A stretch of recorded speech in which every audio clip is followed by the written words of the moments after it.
In the bustling streets of Jiangcheng City, our protagonist strolled through the crowded lanes, lost in his thoughts. He suddenly noticed a peculiar sight ahead, a young woman surrounded by an eerie black vapor. Startled, he couldn't help but address her. "Beauty, it seems that you have a dark omen surrounding you. There may be impending danger. Why don't you consider a protective ritual, shedding a bit of blood to ward off future misfortunes?" The woman looked at him in bewilderment, her confusion evident as she replied, "Bleed? Blood? What are you talking about? I do remember I have my aunt's towel at home. I mustn't forget it, right? You rascal. I'm not a virgin, and I have no intention of dating you." The protagonist sighed to himself. "I was only trying to be helpful, but she calls me a rascal. Is this how Jiangcheng women have become in the 5 years I've been away? Well, it's a different world here, filled with mortals who may not believe in such matters." Our protagonist's name was Yi Chen. He was born into the Yi family in Jiangcheng, and although he had always been bullied by his peers, his family of 3 had managed to find happiness in their simple life. However, that happiness was shattered 5 years ago when a sinister attack befell the Yi family. Yi Chen, just a child at the time, had bravely tried to defend his family, but he was no match for the ruthless assailant. He could never forget the words of the man who destroyed his family. "What the hell is the Yi family of Jiangcheng? Even if you're a family in the capital, I can destroy it with my own hands. How dare you think of challenging me, you insolent little thing?" In the end, it was his mother's sacrifice that saved him as she pushed him into the depths of East Qian Lake, fearing he wouldn't survive otherwise. But that act of sacrifice led him to be rescued by his master, and he went with him to Kunlun Void. Now, he had returned to Jiangcheng on a mission for his master, and Yi Chen swore to himself, "I, Yi Chen, vow to repay every drop of bloodshed twice over." Suddenly, an overwhelming weakness overcame Yi Chen, rendering him immobile. The oppressive atmosphere around him made it difficult to draw breath, and in his struggle to regain control, he inadvertently affected innocent bystanders. As he regained control over his powers and returned to normal, the people around him began to murmur in confusion, "What just happened to me? Did you feel that strange aura?" Standing before the imposing building of Jiangcheng Huame Group, one of the top 500 companies in China and a prominent entity in Jiangcheng, Yi Chen pondered whether he was in the right place. He contemplated, "Is this the right place? Xiaoruoshua of Jiangcheng Huame." 3 days ago, the old man divined that the heavens would break their formation and foresaw that Xiaoruoshua would face a catastrophic fate within 100 days, possibly leading to her death. "My destiny, marked by the purple dragon pattern, holds the power to avert this disaster, so I was sent here for this purpose." Reflecting on the old man's words, Yi Chen remembered that the old man had mentioned his own past travels to Jiangcheng and hinted at some complex love-hate relationship with Xiaoruoshua's grandmother. He mused, "Is Xiaoruoshua his granddaughter? Well, regardless, I've come this far, I might as well see this through." As Yi Chen arrived in front of the towering building, the security personnel stopped him in his tracks. Yi Chen inquired, "Is there someone named Xiaoruoshua here? I need to find her." The security guard, looking skeptical, responded, "Mr. Xia? Do you have an appointment?" Yi Chen urgently replied, "How can I have an appointment? I have something of utmost importance to discuss with her, and it can't wait. If it's not convenient, I'll wait for her in the lobby." Suddenly, the security guard raised his voice, "Wait. Mr. Xia is not someone just anyone can meet. Where are you from? You look like a commoner. You can't just wait for Mr. Xia like that. Get lost. What's so important?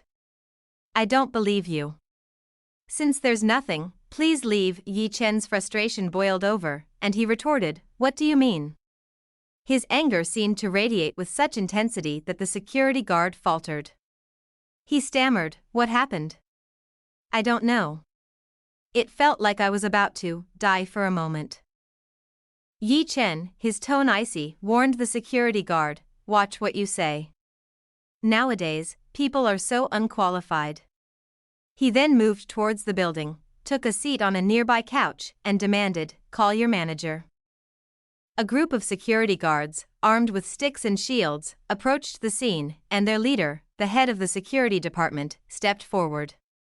He addressed Yi Chen with authority. "Gentlemen, have you considered the consequences of your disturbance?" Undeterred, Yi Chen firmly replied, "I'll say it again, I'm looking for Xia Ruoxue. Don't interfere with me." The head of the security department couldn't help but feel a growing sense of unease. There was something about Yi Chen, an aura of danger that made him think, what's wrong with this man? He smells like blood. It even makes me feel that if we mess with him again, he'll exterminate us all like ants. Quickly altering his approach, the head of the security department changed his tone and said, "Sir, I'm sorry, but Mrs. Xia is not here today. Why don't you leave your contact information? I'll make sure to pass the message along when she returns." Yi Chen, frustrated but with no other choice, responded, "What? She's not here? Well, there's nothing more I can do then. I have some time on my hands, so I'll sit here and wait for her. Don't worry about me, you guys can carry on with your duties." The head of the security department was torn, thinking, how can we allow such a dangerous person to roam freely here? I'll lose my job if this continues. He then turned to Yi Chen and urged, "That's not enough, sir. Brothers, let's escort him outside." A voice suddenly rang out, "Wait. I'll handle this." One of the security guards leaned toward his colleague and inquired, "Who's that beauty? Who is she?" His companion replied, "You're new here, aren't you? You don't even know Sun Yi, Director Sun? She's the only one who can compete with CEO Xia Ruoxue in terms of appearance." The head of the security department, feeling a mix of relief and apprehension, said, "Director, it's dangerous here." Director Sun replied, "Yes, move aside." She then turned her attention to Yi Chen and greeted him, "Hello, my name is Sun Yi. Is there anything I can do for you?" Yi Chen's mind raced as he recognized her.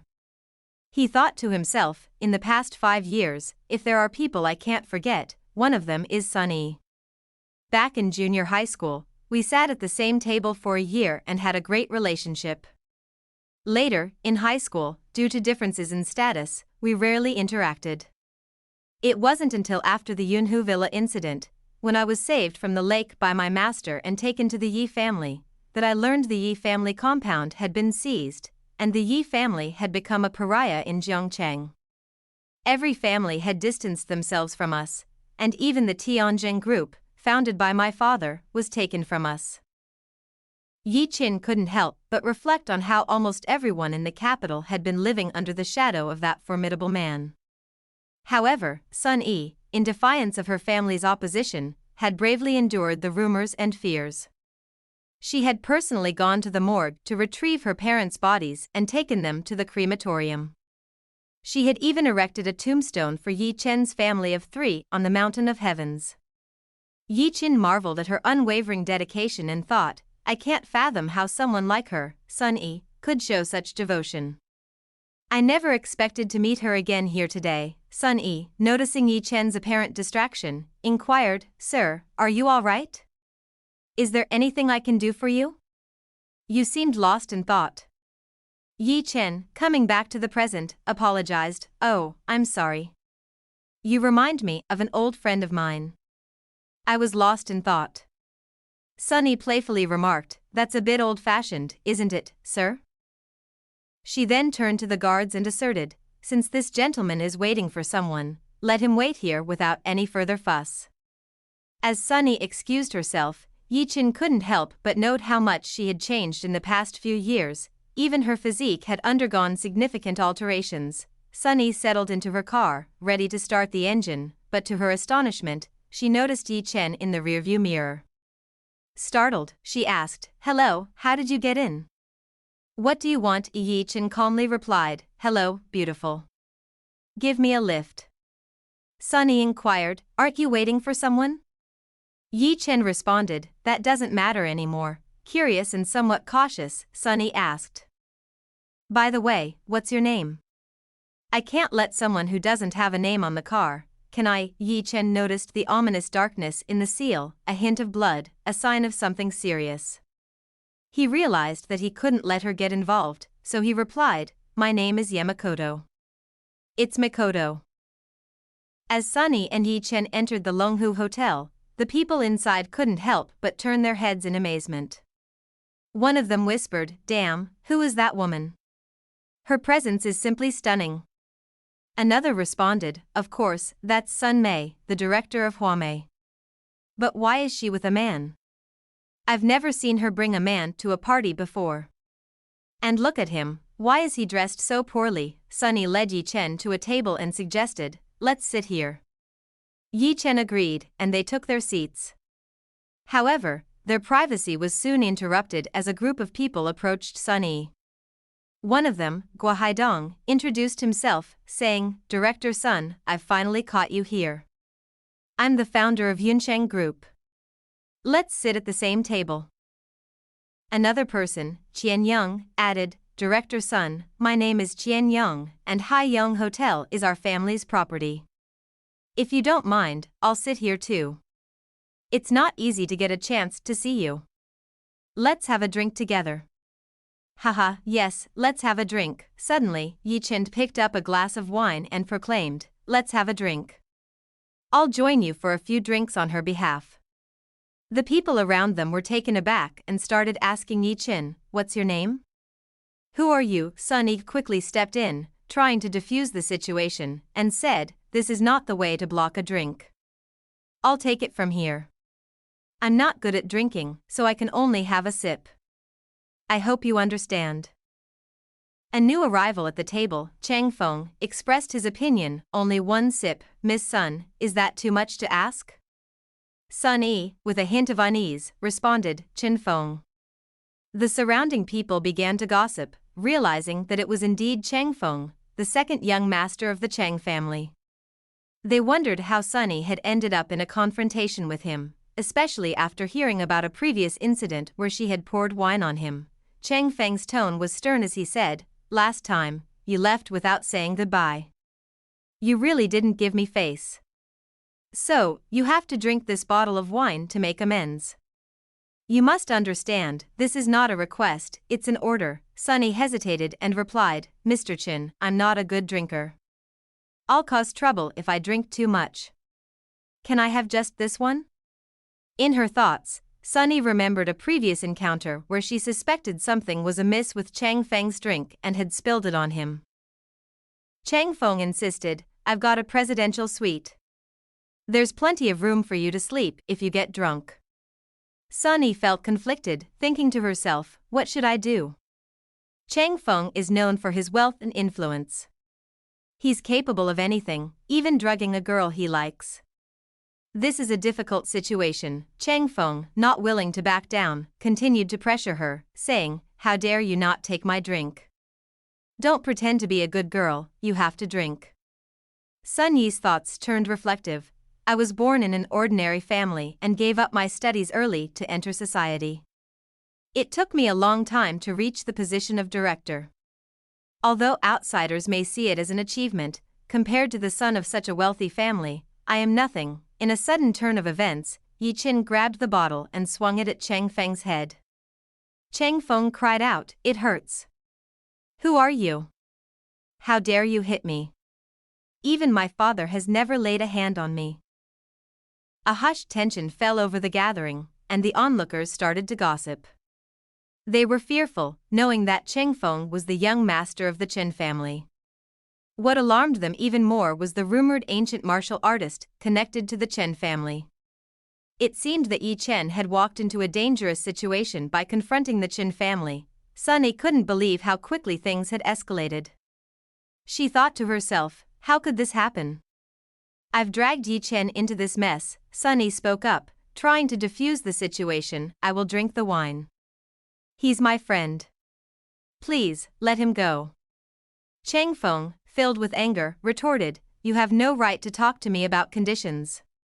Tonight, not only are you in danger, but that kid will die too." As Chang Feng moved to attack Sunny, Yi Chen swiftly intervened, blocking the attack and delivering a powerful kick to Chang Feng's groin. Yi Chen questioned him, who did you say wanted to die? Let's see who meets their end first.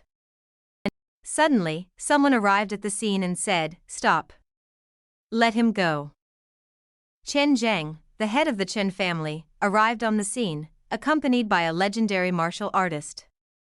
He was visibly upset upon seeing his son, Chang Feng, in distress. Sunny, filled with anxiety, wondered how she could save Yi Chen in this dire situation. Chang Feng desperately turned to his father for help, crying out, Dad, help me. This guy kicked me. Dad, you have to do something for me, Chen Zhang sternly commanded his son, shut up and get back. He then turned to the martial artist accompanying him and asked, who's that guy?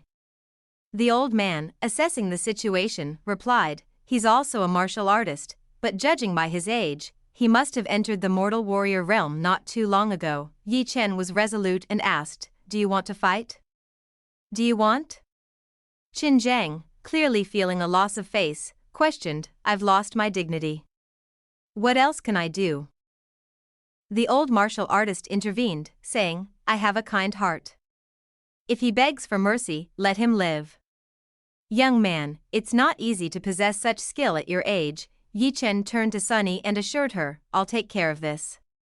The old martial artist attacked Yi Chen, offering him a chance to beg for mercy and spare his life. Sunny couldn't believe how quickly things had escalated and wondered if this old man was the famed ancient martial artist. But Yi Chen remained unfazed and boldly asked the old man, have you chosen a coffin yet? Is there someone at home to give you a funeral?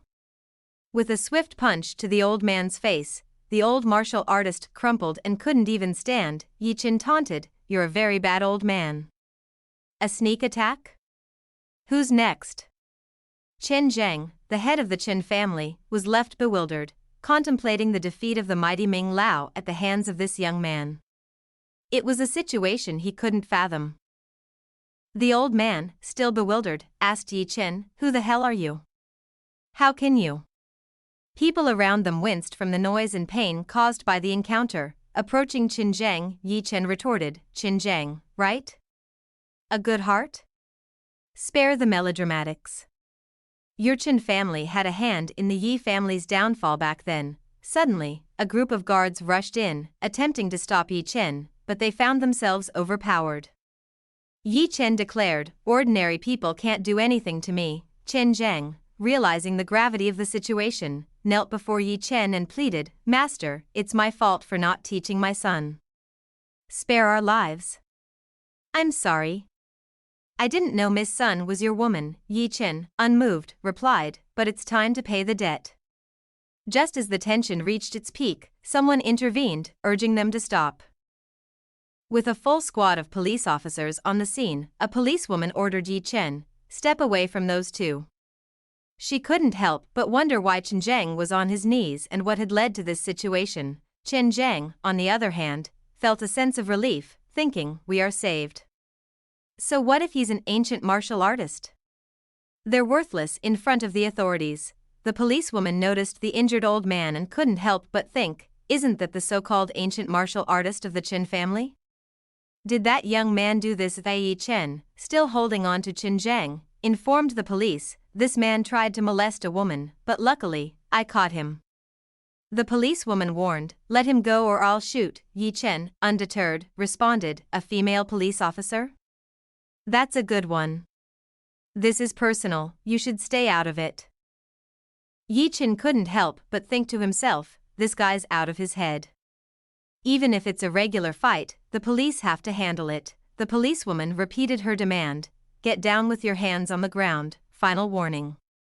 Just as the situation seemed to be escalating further, Sunny stepped in and addressed the police, I'm sorry, guys. He's going to stop now. Turning to Yi Chen, she warned, you need to stop. If you don't stop, I'm done with you. Sunny then spoke to the police, look, he's surrendering. Don't shoot. We will go to the station for a statement. We should be fine. Yi Chen, however, remained defiant, stating, no one can stop me from leaving. At the police station, they reviewed the CCTV footage from the hotel. One of the officers reported to the captain, Captain, we've watched the hotel surveillance video at least 10 times. Some of the content was deleted. The rest of the footage shows that Yi Chen was acting in self-defense. The captain inquired, "It was deleted? Which part was deleted?" The officer explained, "Look here, Yi Chen with the old man," and the next frame shows the old man collapsed. There's no image of what happened. We arrived there fast enough, so there might be a very powerful force behind him. Since there's not enough evidence, we can say he was defending himself. Let him go. After they left the police station, Sunny remarked, "You see, I was right. Phew, it's better outside. I'll take a shower when I get back to get rid of the bad luck on my body," Yi Chen contemplated, recognizing the potential danger that Chen Zhenghua and his son posed to Sunny. He realized that once he left Jiangcheng, they would likely never let Sunny be. He needed to find a way to settle these people before that happened. Yi Chen asked, "What are you staring at me for?" Sunny responded, "I was going to ask you where you live." Yi Chen admitted, "I came to Jiangcheng but haven't found a place yet. I've been sleeping in the park." Sunny kindly offered, "Yi Chen, come to my house. I have a spare room at home." Yi Chen playfully teased her, "Are you not afraid I'll do bad things, or is it because I saved a beauty tonight? Do you want to give your body back?" He agreed to live in her house for the night. Observing them, the policewoman couldn't help but think, putting aside the deleted paragraph, the Chen family's bodyguards are all retired special forces. How is it that in front of this guy, they seem like children who can't be beaten? It's difficult for me to handle this alone. We need to find someone to help. She decided to call her brother, who was on a mission, and said, "I'm sorry, but I have to ask you something. Take a look at the video I sent you and help me analyze the man in it." Deep in the Siberian mountains, the brother of the policewoman thought to himself, "This little sister is really restless. With her family business, why did she become a cop in a small place? I'm always helping to solve crimes. I'm at least the captain of the Dragon Spirit Commander Unit, not a police officer." He proceeded to examine the material his sister had sent him, thinking, "Let's take a look at what she sent. This group of bodyguards should be Special Forces veterans. How dare they bully a kid? What a shame. An ancient martial artist? No, he's not a normal ancient martial artist." He swiftly dialed his sister's number and said, "Sister, I want all the information of the young man in the video." Now, in the Jiangcheng metropolitan apartment, Yi Chen finished his shower, and Sunny informed him, "I'm done. You can wash up now. The bathroom is inside." While bathing, he couldn't help but reflect on the past 5 years. He thought to himself, 5 years ago, I was saved by the master. I thought it was a blessing, but to my surprise, it was the beginning of a nightmare. On the first day, without giving any explanation, the old man left me in a cage. I fought a tiger that had been hungry for 3 days. In the end, I survived. After that, the old man taught me cultivation while taking me to various fierce places to train. Each time, I faced almost certain death. However, each time, I survived to the end." He continued to ponder, "What has kept me alive until now is nothing else but endless anger and hatred.